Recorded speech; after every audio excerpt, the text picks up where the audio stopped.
안녕하세요. 지식의 반찬을 더하다입니다. 오늘은 전희섭 작가님의 기곡을 나무 예찬 중 나무 향기, 사람 향기를 좀 깊이 들여다볼까 하는데요. 이 글을 통해서 나무 그리고 사람에게서 배울 수 있는 삶의 지혜랄까요? 그런 이야기들을 좀 나눠보겠습니다. 먼저 전희섭 작가님이 어떤 분인지 잠깐 소개를 드려야겠네요. 지금 경상남도 양산에 계시면서 로컬 크리에이터로 활동하고 계세요. 네, 로컬 크리에이터 요즘 많이 쓰는 말이죠. 맞아요. 그 지역의 문화나 자원을 가지고 뭔가 새로운 걸 만들어내는 분들, 네, 이분이 최근에 나무라는 책을 또 내셨다고 해요. 출판 기념회도 하셨고요. 아, 책 제목이 그냥 나무군요. 아주 직관적이네요. 네. 그리고 또 하나, 제가 좀 인상 깊었던 건 토포필리아 양산이라는 책인데요. 아, 그거 저도 들어봤어요. 양산 지역 어르신들 이야기를 담은 거죠? 네, 맞아요. 무려 138명의 어르신들을 직접 만나서 구술체록을 하셨대요. 양산의 근현대사를 정말 생생하게 담아낸 건데, 생활문화사 작가로서 정말 실력 있는 분이시구나 싶더라고요. 한국 역사, 특히 근현대사에 관심 있으신 분들은 한번 꼭 읽어보시면 좋을 것 같습니다. 그래서 오늘은 이 글에 나오는 작가님의 나무 스승 두 분 이야기를 따라가 볼 거예요. 그리고 나무를 통해서 작가님이 뭘 깨달았는지, 그 향기라는 게 우리한테는 또 어떤 의미일지 같이 한번 찾아보는 거죠. 뭐랄까, 작가님과 함께 나무를 통해 인생을 탐험하는 시간, 그렇게 생각해 주시면 좋겠네요. 자, 그럼 본론으로 들어가기 전에요. 좋아요와 구독, 알림 설정 잊지 말고 꼭 부탁드립니다. 글을 보면 작가님께 큰 영향을 준 두 분의 나무 스승이 나온다고 시작하잖아요. 네, 그렇죠. 첫 번째 분이 바로 할아버지. 평생 천성산에서 숯을 구우면서 가족들을 건사하신 분이죠. 아, 그 할아버지 이야기가 참 인상 깊었어요. 그냥 숯만 구우신 게 아니라 그 새벽 일찍부터 연장들 손질하시는 모습 같은 거요. 맞아요. 그 성실함. 네, 노동 그 자체로 정직함과 성실함이 뭔지를 그냥 삶으로 보여주신 거죠. 어쩌면 작가님이 나무에 대해 글을 쓰게 된 그 뿌리가 바로 이 할아버지와의 경험, 그 기억에 있지 않을까 싶어요. 말보다는 행동으로 보여주는 가르침이잖아요. 그게 얼마나 깊이 남는지. 정말 그래요. 몸으로 보여주는 삶의 태도. 그게 진짜 스승이죠. 할아버지의 그 성실함이라는 향기가 작가님께 아주 깊숙이 스며들었을 것 같아요. 그리고 이제 또 한 분의 스승이 등장하는데 일본 유학 시절에 만난 이나모토 타다시 대표예요. 이 만남도 되게 재밌어요. 아, 네. 그 에코 캔들라이트 행사였죠. 네, 갔는데 자기 이름표를 찾아보니까 글쎄 사장님하고 부사장님 사이에 딱 있더라는 거예요. 정말 특별한 자리였네요. 근데 그게 일부러 그렇게 배려한 자리였다면서요. 이나모토 대표가 한국 유학생이 왜 이런 행사에 관심을 갖고 왔을까? 그게 순수하게 궁금해서 직접 나무 이야기도 좀 나눠보고 싶고. 네, 그런 세심한 배려가 있었던 거죠. 근데 여기서 우리가 좀 주목해야 할 점은 이 이나모토 대표라는 분이 그냥 나무 사업하는 분이 아니라는 거. 그렇죠. 사업 영역이 굉장히 넓더라고요. 건축, 가구, 아로마. 네, 그런 사업을 하면서 동시에 환경운동도 하고 교육이나 글쓰기도 하고. 그러니까 나무를 통해서 세상을 좀 깊이 보고 미래를 고민하는 그런 분이었던 거죠. 100년 키운 나무는 100년 쓸 수 있는 물건으로 만들어야 한다. 이 말 정말 뭔가 울림이 있어요. 네, 철학이 담겨 있죠. 있는 거잖아요. 정말 시대를 앞서간 거죠. 그 통찰력이 대단한 거예요. 네, 얼마나 앞서가신 건지. 그리고 그냥 생각만 앞선 게 아니라 젊은 유학생한테 자네 나라도 언젠가는 이런 게 필요해질 테네 준비해보게 이렇게 조언도 해주고 또 당신은 이제 나이가 들어서도 나무 아로마 연구에 몰두하겠다 이런 열정을 보여준 거 이게 작가님한테는 단순한 지식 전달 그 이상이었을 거예요. 그렇죠. 깊은 영감을 받았겠죠. 근데 또 글을 보면 이런 좋은 가르침이나 기회를 막상 한국 사회에서 실현하려고 했을 때 겪었던 어려움 그런 아쉬움 같은 것도 좀 솔직하게 드러나 있더라고요. 맞아요. 이나모토 대표가 한국에서 나무 아로마 총판 한번 해보지 않겠나 제안했을 때 선뜻 나서지 못했던 거. 네, 그런 안타까움 같은 거요. 뭐랄까 이상과 현실의 차이 같은 게 느껴지는 부분이기도 하고요.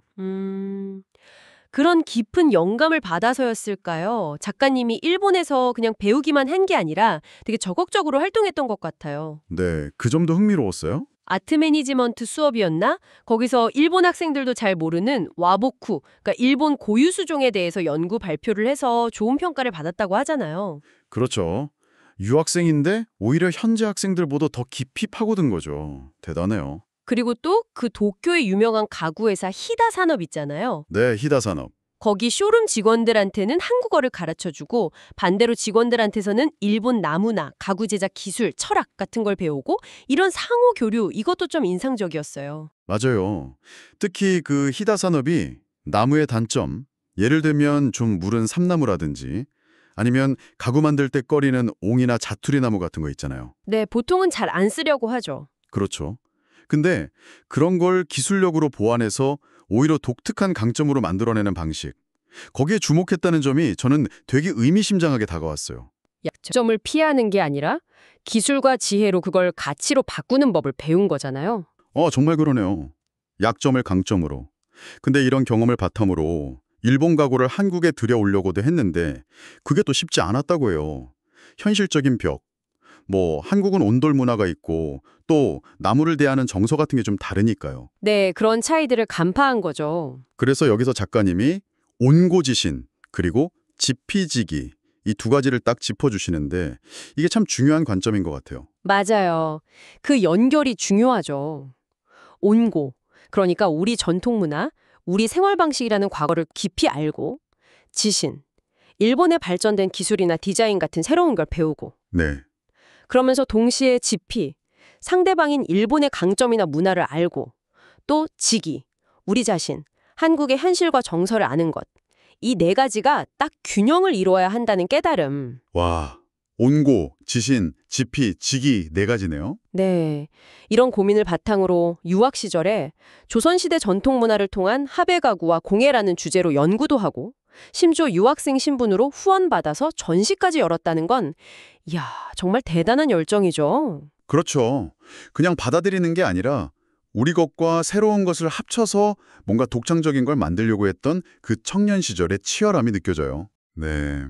어쩌면 지금 이 방송을 듣고 계신 당신의 삶에도 이런 온고지신, 지피지기의 지혜가 필요한 순간이 있지 않을까 싶네요. 아, 그리고 일본 나무 이야기하면 역시 삼나무랑 편백나무를 빼놓을 수 없죠. 네. 스기랑 히노키. 특히 삼나무는 학명에도 자포니카가 들어갈 만큼 일본을 상징하고 또 일본의 숨겨진 재산이라고 불릴 정도로 국토에 엄청나게 많다고 하더라고요. 네, 맞아요. 전체 산림의 거의 40%, 국토 면적으로는 13% 정도 차지한다고 하니까 어마어마한 거죠. 상상이 안 가네요. 그렇게 많다니. 근데 그 배경에는 또 역사가 있어요. 2차 대전 끝나고 나서 황폐해진 국토 복구하고 또 경제 성장기에 쓸 목재 자원 확보하려고 국가적으로 엄청나게 심은 결과거든요. 아, 그래서 그렇게 많아진 거군요. 그렇죠. 근데 60년대, 70년대 고도 성장기를 지나면서 값싸고 질 좋은 외국 나무들이 막 들어오니까 이 삼나무 숲이 경제성을 잃어버린 거예요. 그래서 제대로 관리도 안 되고. 아, 그래서 일본 어딜 가나 빽빽한 삼나무 숲을 볼 수 있는데 이게 또 봄만 되면 꽃가루를 엄청나게 날려서 알레르기의 주범이 되기도 하고 약간 애물단지 취급을 받기도 하는 거죠. 자원 관리가 소홀해지면 어떤 부작용이 생기는지 보여주는 사례랄까요? 그렇군요. 관리가 중요하네요, 정말. 역사적으로 재미있는 비교도 나오잖아요. 임진왜란 때 우리 조선수군의 주력함, 판옥선. 이건 주로 소나무로 만들어서 튼튼했지만 무거웠고. 네. 반면에 일본 수군의 주력함, 세키분에는 삼나무로 만들어서 가볍고 빨랐지만 좀 약했다는 거. 이 비교가 왜 흥미롭냐면요. 단순히 배 성능 차이뿐만 아니라 나무의 본질적인 성질, 그러니까 물성을 이해하는 게 전략적으로 얼마나 중요했는지를 보여주기 때문이에요. 아, 물성. 네. 판옥선은 단단한 소나무 덕분에 무거운 화포를 싣고 쏴도 그 충격을 견딜 수 있었고 또 백끼리 부딪혀도 강했죠. 근데 가벼운 삼나무로 만든 세키분해는 빨라서 접근 전에는 유리했을지 몰라도 판옥선의 그 강력한 포격이나 충파 전술에는 그냥 맥을 못 춘 거죠. 영화 명량 같은 데서 보면 확실히 우리 배가 훨씬 튼튼해 보이긴 하더라고요. 그렇죠. 그게 바로 나무 재질의 차이가 해전의 승패에 진짜 결정적인 영향을 미쳤다는 걸 보여주는 거예요. 결국 나무의 특성을 제대로 알고 활용하는 지혜가 나라의 운명까지 가리기도 했던 거죠. 와, 나무 하나가 그렇게까지. 아, 그리고 우리가 주변에서 보는 나무들 이야기도 잠깐 해주셨는데 메타세코이아, 삼나무, 편백나무, 히말라야 시다. 이거 잎 모양이 다 비슷비슷해서 헷갈리잖아요. 네, 저도 잘 구분 못해요. 근데 작가님이 아주 쉬운 팁을 하나 주셨어요. 이 중에서 메타세코이아만 유일하게 가을에 단풍이 든대요. 붉은 갈색으로 예쁘게 물들고 겨울엔 잎을 다 떨어뜨리는 침엽수라고. 오, 그래요? 메타세코이아만? 네, 이것만 기억해도 이제 주변 나무 볼 때 저건 메타세코이아네 하고 아는 척 할 수 있겠더라고요. 좋은 팁인데요. 저도 기억해 둬야겠어요. 그리고 작가님이 직접 나무를 다뤘던 경험 이야기도 참 울림이 깊었어요. 할아버지가 예전에 아버지 집 석가래로 쓰려고 마당에 심어두셨던 수십 년 된 리기다 소나무.